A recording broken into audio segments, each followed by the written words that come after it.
All right, so our next section that they would want us to assemble is they would want us to start adding our roof line to the body of the car. You can see here, this is where the dome light would be. This is a part that I actually need to paint still, so I'm not going to put that in just yet. You can see it's got the track for the harness, because the dome light actually does work, and this is going to be the spot for our rear view mirror, which I'm not going to put that in right now, because while I'm trying to fit this, that gets glued in, and I wouldn't want to, like, you know, break or snap that off. Again, I'm kind of curious to see, we are talking about surfaces that are painted, and I'm curious to see if this is going to fit easily without there being any issues with the paint, which, just looking at this like this now, this is definitely not dropping into place like how it's supposed to. I think there's some paint buildup, so I think this is going to be like a common issue here as we assemble this, is that the paint is put on pretty heavily, and it's definitely not allowing the pieces to fit together as smoothly. So kind of a bummer, but we will get the parts cleaned up, and then we will get them properly fitted. All right, so I'm cleaning off the paint on the mounting tabs here. I actually used the razor knife for that, and then we're just gonna use the Dremel here to get it off the tops of the posts.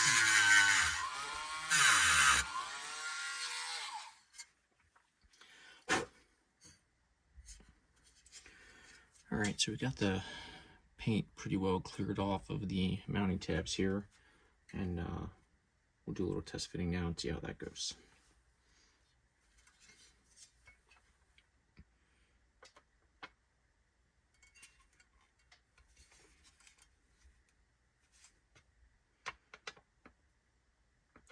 All right, so the first and second one appear to be good.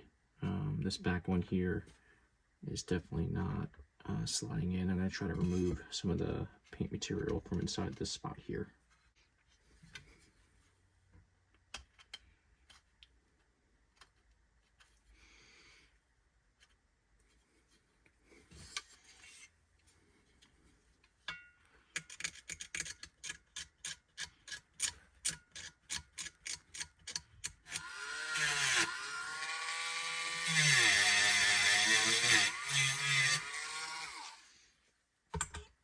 Let's see what we got here now.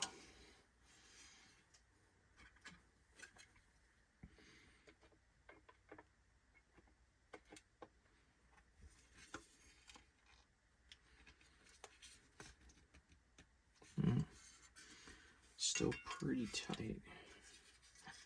Wondering if it's the actual paint on the seam here at the top, because this goes in pretty smoothly.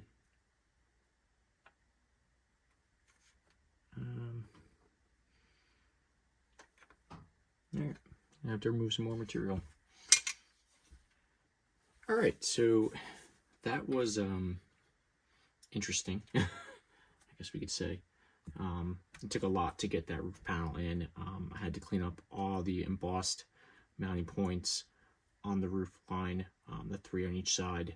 Had to really get all that paint off of them. I even went as far as cleaning up the paint on the inside of the body halves too, so that the pins were able to slide into there carefully. I used a combination of an X-Acto knife and also my Dremel with a wire wheel attachment. I will say that if you don't have the steadiest hand, I would definitely recommend taping off the body panels to protect them if your hand is not as steady, for sure, so you don't damage the paint. But yeah, the roof is now in. It's starting to actually look like a little bit of a car at this point.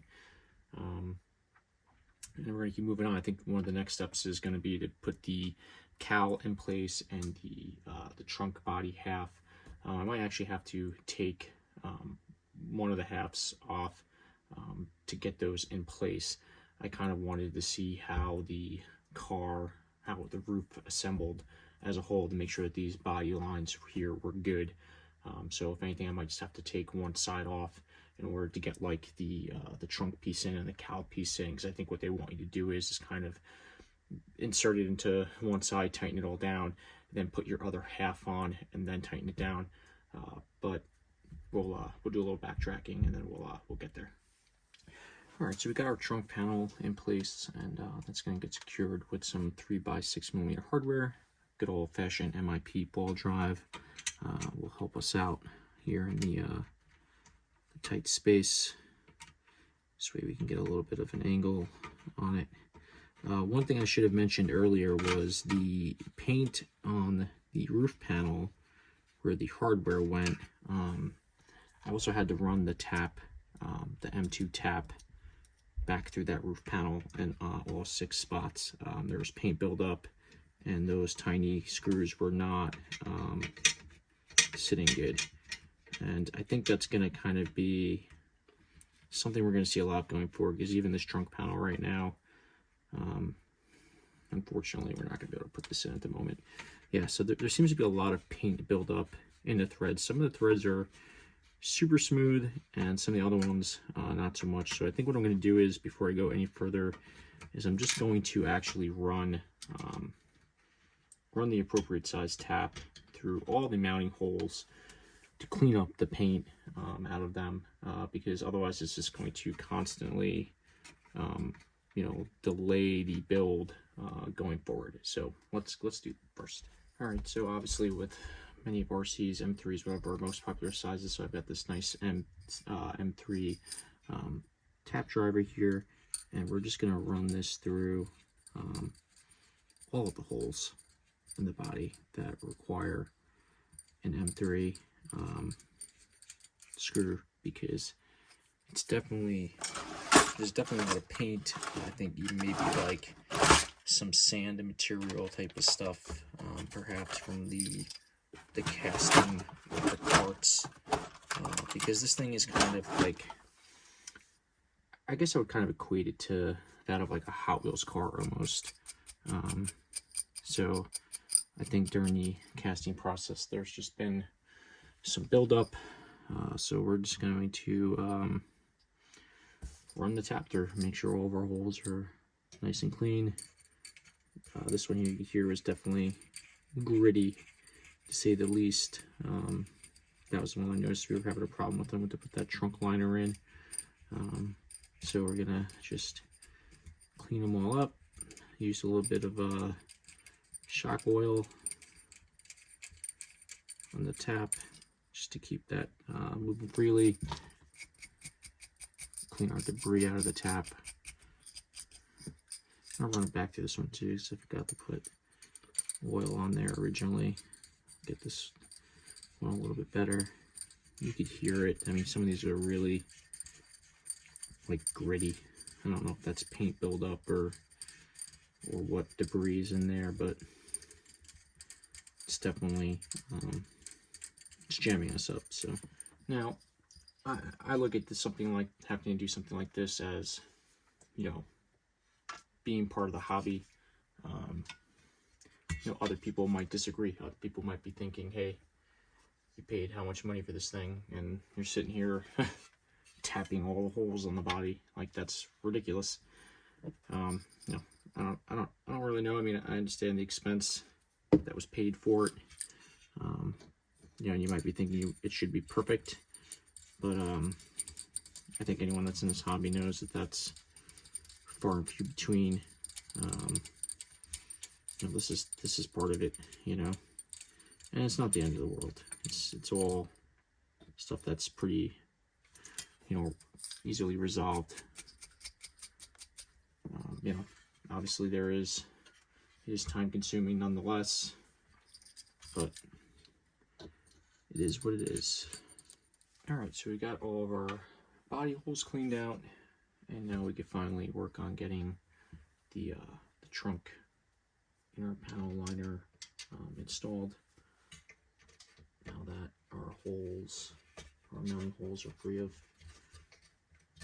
paint debris and whatever else was causing us some issues here. So we now have our trunk liner installed. That looks good. And we'll see what our next step is. All right, next up is going to be our windshield cowl. We'll get that in place, and then we'll see what size hardware we're going to need for that. Get that a little loose so we get the other one in place.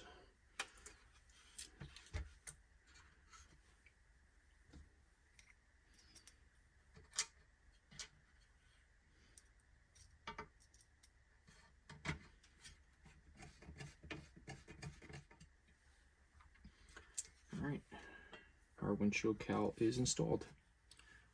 Alright, so the next thing we are assembling is going to be for the trunk hinge system. So got this long bar, our side mount brackets, two M3x6 screws. I put a little Loctite in each one of them, and that is going to fit up into the body here.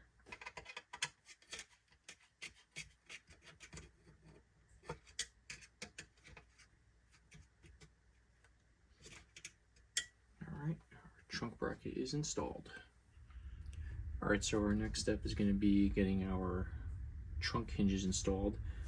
They give you a whole bag of like brass bushings and fittings, and when you look at the video here, when I show the instructions, they're showing you you're going to be using an M3 by 25 thing hardware, and you got to look at this bushing carefully because there's actually another set of bushings that look pretty similar, but it's actually the one that has a smaller top flange that's going to go on.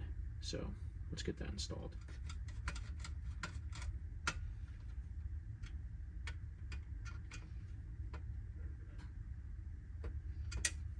Alright, so we got our trunk hinges installed. Moving on. Alright, so our next part here is going to be getting the hood hinges installed. They go underneath here.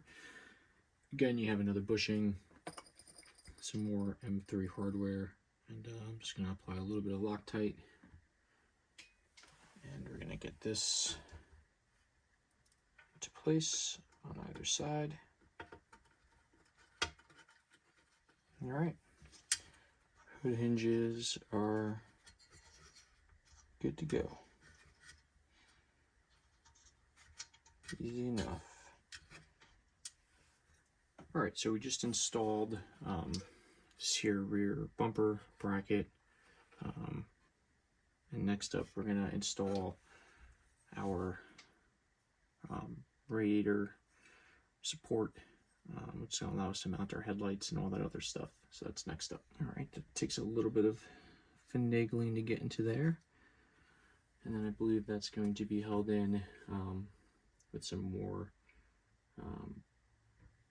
M3x6s. Let's see. Yep, M3x6. We're going to go ahead and get those put in place. Alright, so we got the radiator support mounted in, and the next thing they wanted us to do was put our hood prop rod in. And you probably won't be able to see it, but there's actually a machined groove here. And they want you to put this little, what looks like an O-ring on there to hold it in place. However, when you put this through here, no matter how much you try to force it or wiggle it through, it's not reaching to the groove for the O-ring. So that's just not gonna happen. At least not in my opinion. Maybe we'll put the O-ring on and maybe like a little dab of glue on it to hold it at the end, just so this thing just doesn't, pull back out. But it's definitely not going to sit into the machined area like they intended it to. It's just not going to happen. Alright, so next up what they want us to do is they want us to install our headlights. I had jumped ahead yesterday while I was working on the kit, and I painted the headlights and detailed them based off ones that I've seen on the internet, and then actual headlights for sale through Terra Firma TFA Speed, which is where I shop for parts for my real GTR. So I used a Malto chrome pen for the reflector, and then I used just some testers silver model paint for the plastic detailing inside. And then we have our lenses here. So we're going to test fit these, see how they fit. And then we're going to use some of that watch crystal cement glue to secure these in place. And then we're going to have to let those dry. We're not going to be able to get those installed right at the moment. So that'll be something we have to come back around to. We also have to install our light inside here before we glue the lenses on. The instructions want you to paint that lens orange, but on the full-size car references I found, it's usually clear, so we're going to leave it clear as well. Alright, so we got our lenses glued on. I actually just did a little glue here and here, and then around the corner here. Again, the watch crystal cement will dry clear then. This way we don't have to worry about seeing any glue residue. I did put the lens that belonged in there. Again, I left that clear to mimic some of the versions of headlights that I found on the real cars on the internet. So again, just those 3 spots should be all we need, and we're good to go. Our headlights are assembled. We're going to let those dry up before we install them on the car. Alright, so next up we have the hood latch assembly. It's got to go together, and that seems like it's actually pretty complicated. So I trimmed the plastic parts off the parts tree already, and I have this bag here. It's got a bunch of like O-rings and earth magnets and pins and springs and things. So we're going to get this emptied out, and we're going to go through it and figure out what stuff we need to get this assembly put together. This was, fell off my finger already to show you guys, but the little baby O-ring for that hood prop was also in this pile of parts here. I haven't installed any of the earth magnets where they wanted you to install them yet. I figure I'll wait till I'm a little bit more ahead of things to do that. Because obviously you gotta make sure the polarity is correct to hold down the trunk and the hood and stuff. So we'll get to that eventually. But for now, we're gonna get started on this hood assembly. I'm definitely gonna have to look at the instructions as I do this. It's like a little bit complex with the pins and the springs and all that good stuff. Alright, let's see. Alright, so we got the hood latch installed, and that's pretty cool. So you actually just push on the front GTR emblem, and that opens it all up. It's got the little springs in there and all that, and then I actually have the GTR badge to go on there then.